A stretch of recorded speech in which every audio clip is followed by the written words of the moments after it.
வரக்கூடிய அடுத்த 4 மாதங்கள், அதாவது 2025 கடைசி 4 மாதங்கள் மிதுன ராசிக்காரர்களுக்கு எத்தகைய ஒரு பலாபலன்கள் நிறைந்த ஒரு காலமாக வரப்போகிறதுன்னு பார்க்க போறோம். அந்த 120 நாட்கள் மிதுன ராசிக்காரர்களுக்கு என்ன காத்திருக்கிறதுன்னு பார்க்கும் பொழுது,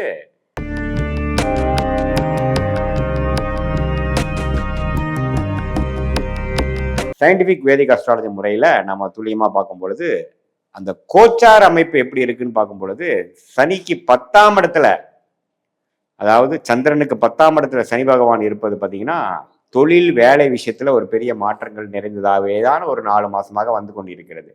அடுத்த வரக்கூடிய 4 மாதமும் செப்டம்பர் மாதத்திலிருந்து டிசம்பர் மாதமும் கொஞ்சம் அப்படி ஒரு அமைப்பு தான் இருக்கிறது.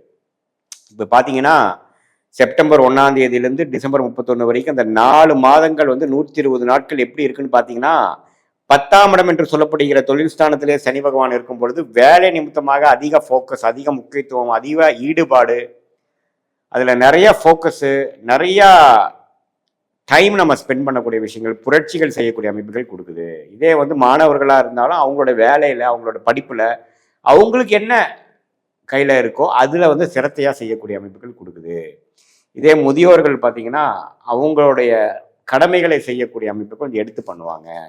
ஒரு சொத்து கொடுக்கறதா இருக்கட்டும், வாரிசுகளுக்கு கொஞ்சம் நல்லது செய்யறதா இருக்கட்டும், அவங்களோட ரிட்டையர்மெண்ட் லைஃப்க்கு தேவையான விஷயங்கள் பண்றதா இருக்கட்டும், எதுவா இருந்தாலும் அந்த 10ஆம் இடம் என்று சொல்லப்படுகிற ஒருத்தரோட ஸ்டேட்டஸ், தொழில், ப்ரொஃபஷனை கொடுக்கக்கூடிய அந்த 10ஆம் இடத்துல சனி இருக்கிறது தொடர்ந்து 10ஆம் இடத்துலயே இருக்கும் பொழுது அதுல ஃபோக்கஸ் இருக்கும். அதே சமயத்துல மற்ற கிரகங்கள் எப்படி இருக்குன்னு பார்க்கும் பொழுது, குரு ராசிக்குள்ளேயே இருப்பது பார்த்தீங்கன்னா கடந்த ஒரு 4 மாதமாக, அடுத்த வரக்கூடிய 4 மாதமும் கொஞ்சம் மனசு கொஞ்சம் சாஃப்ட் ஆகுது.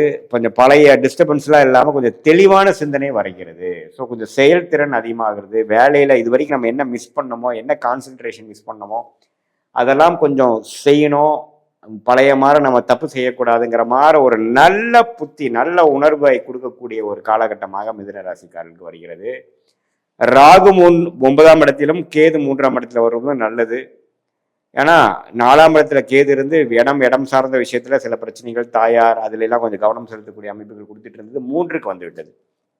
ராகு குரு பார்வை பெறுவதனால என்னதான் 9ஆம் இடத்துல தந்தையார் விஷயத்துல சில பாதிப்புகள் கொடுத்தாலும் ஜாதகர்களுக்கு நல்ல ஒரு பலனை கொடுத்து அந்நிய சூழ்நிலை மூலமாக ஒரு வியாபாரம், இம்போர்ட் எக்ஸ்போர்ட், வெளிநாடு விஷயங்கள், டிராவலிங், அது மாதிரி விஷயங்கள் எல்லாம் நல்ல ஒரு பெனிஃபிட், உயர்வு கொடுக்கக்கூடிய அமைப்பு மிதுன ராசிக்காரர்களுக்கு கட்டாயம் உண்டு. ஸோ கட்டாயம் பார்த்தீங்கன்னா இந்த மிதுன ராசிக்காரங்களுக்கு சனியின் சஞ்சாரம், குருவின் சஞ்சாரம் அருமை, ராகு கேதுவின் அமைப்பும் அருமை. ஸோ ஆண்டு கிரகத்தின் விஷயங்கள் நன்றாக தான் இருக்கிறது. இந்த 4 மாதம் பெரிய மாற்றங்கள் எதுவுமே இருக்காது. ஆனால் அந்த மாத கிரகத்தின் அமைப்பு எப்படின்னு பார்த்தீங்கன்னா, ராசிதிபதியாக புதனே பார்த்தீங்கன்னா சிம்மத்திலிருந்து தனுசு வரைக்கும் சஞ்சரிக்கக்கூடிய இந்த 4 மாதங்கள் தவறு இல்லை. இந்த 6ஆம் இடத்துல வரக்கூடிய விருச்சிகம் பார்த்தீங்கன்னா நவம்பர் மாதம் விருச்சிகத்தில் புதன் வரும்பொழுது குரு பார்வை இல்லாமல் கொஞ்சம் செவ்வாய் வீட்டில் 6ஆம் இடத்துல வரும்பொழுது சில உடல் உபாதைகள், சில வம்பு வழக்குகள், சில தேவையற்ற பண விஷயத்தில் கொஞ்சம் தடைகள், அது மாதிரி விஷயங்கள் வரும்.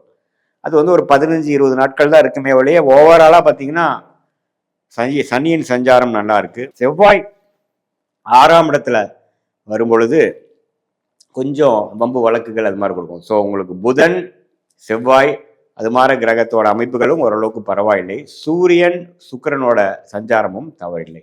இத்தகைய அமைப்பு மிதுன ராசிக்காரர்களுக்கு மாத கிரகத்தின் சஞ்சாரங்கள்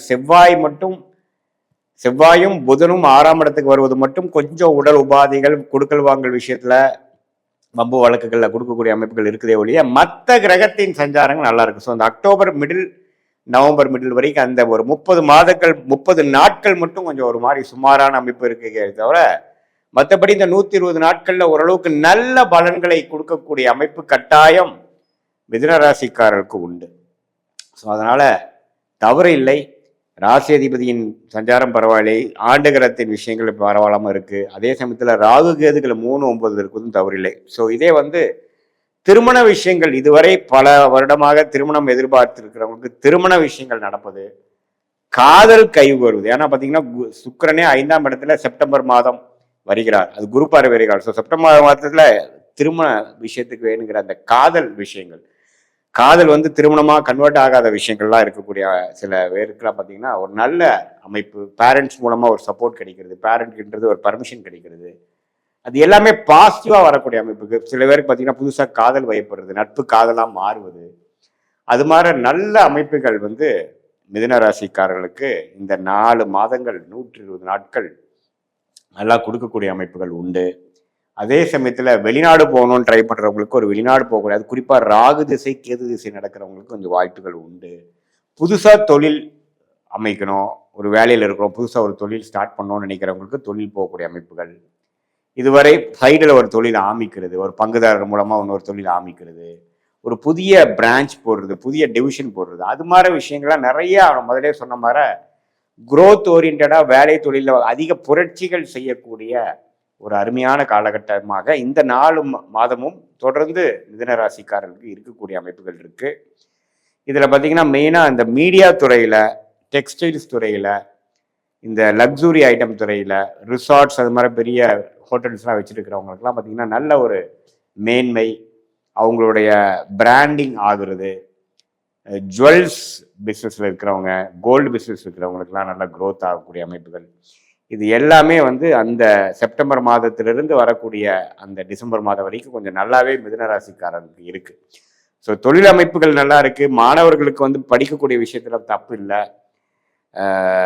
மீடியா துறை அது மாதிரி கலைத்துறையில் இருக்கிறவங்களுக்கு ரொம்ப நல்லா இருக்கு. அதே சமயத்தில் பார்த்தீங்கன்னா சீனியர் சிட்டிசன்ஸ்கார் பாருங்க பார்த்தீங்கன்னா தவறு இல்லை. அந்த அக்டோபர் 15லேருந்து நவம்பர் 15க்குள்ள அந்த புதனின் சஞ்சாரம், செவ்வாயின் சஞ்சாரங்கள் பார்த்தீங்கன்னா விருச்சிகத்தில் இருக்கும் பொழுது, மிதுன ராசிக்கு 6ஆம் இடம் வலுக்கும் பொழுது, சில ருணச்சத்ரு பாவங்கள் விஷயங்கள் வலுக்கும் பொழுது உடல் உபாதைகள் அது மாதிரி இருக்கும். அந்த டைம்ல வந்து கொஞ்சம் கேர்ஃபுல்லாக மிதுன ராசிக்காரர்களாகிய பெரியோர்கள், வயது மிகுந்தவர்கள் வந்து கொஞ்சம் இருக்கணுங்கிறது நான் கேட்டுக்கிறேன். மற்றபடி இது வந்து ஒரு பொதுவான பலன்களை தவிர உங்களுடைய ஜென்ம ஜாதகத்தில் என்ன மாற தசாபுக்திகள் போய் கொண்டிருக்கிறது, உங்களுக்கு வந்து தசநாதன் எப்படி இருக்காரு, புத்திநாதன் எப்படி இருக்கிறார், உங்க லக்னாதிபதி எப்படி இருக்கிறார், உங்க லக்னத்துக்கு உங்க தசநாதன் வந்து எத்தகைய ஒரு ஆதிபத்தியம் பெற்றிருக்கிறார், புக்திநாதன் எப்படி ஒரு ஆதிபத்தியம் பெற்றிருக்கிறார், இதெல்லாம் நம்ம வந்து சேர்த்து வச்சு பார்க்கும் பொழுதுதான் உங்களுடைய அடுத்த வரக்கூடிய 3 மாதங்கள் எப்படி இருக்கு, அடுத்த வரக்கூடிய 6 மாதங்கள் எப்படி இருக்கு, அடுத்த வரக்கூடிய 12 மாதங்கள் எப்படி இருக்கு, ஷார்ட் டேர்ம் எப்படி, லாங் டேர்ம் எப்படிங்கிறது உங்களுடைய தசாபுக்திகளோட சேர்த்து இந்த கோச்சார அமைப்பும் நம்ம சேர்த்து பார்க்கும் பொழுது உண்மையுமே ஒரு துல்லியமான ஒரு டைரக்ஷன் நமக்கு கிடைக்கும். வாழ்க்கை எது மாதிரி மாறக்கூடியது, எது மாதிரி டைம்ல நம்ம வேலை மாறலாம், எது மாதிரி டைம்ல நம்ம வந்து நமக்கு வேணுங்கிற அந்த higher studies, change of place எல்லாம் கிடைக்கும். வெளிநாடு வாய்ப்புகள் உண்டா இல்லையா, அதே சமயத்தில் திருமண விஷயங்கள் எப்போ நடக்கும், குழந்தை விஷயங்கள் எப்போ பாசிட்டிவா நம்ம குழந்தை பிறப்பு வரக்கூடிய அமைப்புகள், இது மாதிரி பல விஷயங்கள் வந்து நம்ம துல்லியமாக பார்த்து அதன் மூலமாக நம்ம முடிவெடுத்து தக்க நேரத்தில் கரெக்டான முடிவுகள் எடுக்கும் பொழுது பொருள் விரயம், சமய விரயங்களை தவிர்த்து நம்மளுடைய பிராப்தம் என்னங்கிறது தெரிந்து அதுக்கு தகுந்த மாதிரி நம்மளுடைய வாழ்க்கை திட்டங்களை வகுக்குமே. ஆனால் நம்ம அது மாதிரி நம்ம வந்து ஆர்கனைஸ் பண்ணிக்கிட்டோம்னா நல்ல ஒரு வெற்றி, எளிதில் வெற்றி, எந்த பெரிய விரயங்களும் சிரமங்களும் இல்லாமல் பெற முடியும். இந்த சயின்டிபிக் வேதிக் அஸ்ட்ராலஜி முறை மூலமா நீங்க வந்து பலம் பெற முடியும் என்று நான் கேட்டுக்கொள்கிறேன். மீண்டும் மற்றொரு காணொலியில் சந்திப்போம். நன்றி, வணக்கம்.